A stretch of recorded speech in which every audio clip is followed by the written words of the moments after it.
le Premier ministre. Je passe maintenant la parole à Monsieur Jean-Pierre Door, dont je salue également le retour sur nos bancs.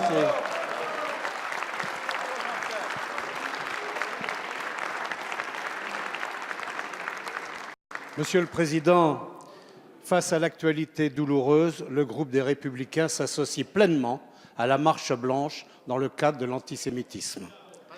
Ma question s'adresse au Premier ministre. Monsieur le Premier ministre, j'ai pu constater pendant cette campagne législative partielle les inquiétudes et les difficultés des habitants de mon territoire, le Gâtinais, qui payent le prix des politiques injustes du gouvernement. J'ai vu le décalage entre les discours d'autosatisfaction et la réalité qu'ils vivent. J'ai pu constater les difficultés financières de nombreux retraités qui voient la CSG augmenter de 25% alors qu'ils touchent des petites retraites. Je l'avais dit ici lors du PLFSS, les retraités sont les victimes de la hausse de la CSG. Signe d'ailleurs que vous reconnaissez cela, vous avez promis un geste. Malheureusement, cette correction n'arrivera que dans 1 an. Cela est décalé. J'ai pu aussi constater les ravages de la hausse du prix du diesel qui mine le pouvoir d'achat de beaucoup de nos concitoyens, surtout celles et ceux qui habitent dans le territoire rural et qui ont besoin de leur voiture.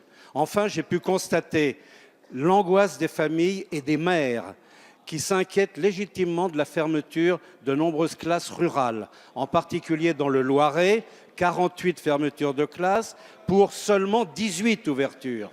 C'est un abandon de nos territoires ruraux, alors que le président de la République avait promis le 17 juillet dernier qu'il n'y aurait pas de fermeture dans les zones rurales. Monsieur le Premier ministre, simplement et amicalement, je vous demande d'entendre la voix de nombreux laissés-pour-compte de votre gouvernement, les retraités, les classes moyennes, les ruraux et tous les autres citoyens de nos territoires. Merci, monsieur le député.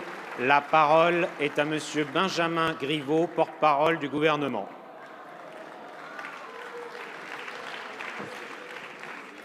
Merci, monsieur le président. Mesdames et messieurs le député, monsieur le député Door, je tiens, au nom du gouvernement, à vous féliciter pour votre 4e réélection d'affilée.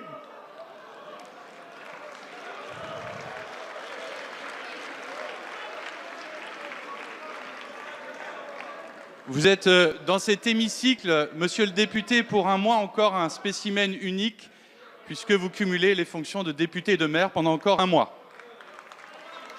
Je reconnais dans vos propos, monsieur le député, ceux des propos d'une campagne électorale qui s'est terminée dimanche soir, et non pas les propos d'un parlementaire qui connaît bien ces bancs, qui est confronté à la réalité et qui est, je crois, dans un déni de réalité parce qu'il faut mettre en conformité et en cohérence vos propos tenus pendant une campagne électorale remportée brillamment et la réalité des votes qui ont été ceux du groupe auquel vous appartenez. Quand on nous explique que pour réparer les territoires et pour tenir compte des difficultés des territoires, et vous mentionnez le territoire du Gâtinais que vous connaissez bien et dont il ne faut pas méconnaître les difficultés, que n'avez-vous voté la suppression de la taxe d'habitation qui est l'impôt le plus injuste pour les territoires difficiles de la République?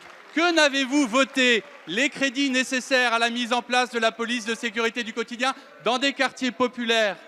Que n'avez-vous voté, monsieur le député, lorsque vous siégiez sur ces bancs, les crédits pour les écoles dédoublées? Et je ne laisserai pas dire ici qu'à la prochaine rentrée scolaire, l'encadrement des écoles en milieu rural sera plus faible. Ça n'est pas vrai. Les faits sont têtus. Le taux d'encadrement dans l'école en milieu rural n'aura jamais été aussi fort. Il n'y a pas, monsieur le député, comme vous voulez le faire croire, deux France, une France des campagnes qui irait mal et une France des villes qui irait bien. Il n'y a qu'un seul pays qui se tient et c'est avec cet objectif de cohésion sociale que travaille ce gouvernement. Merci, monsieur le ministre.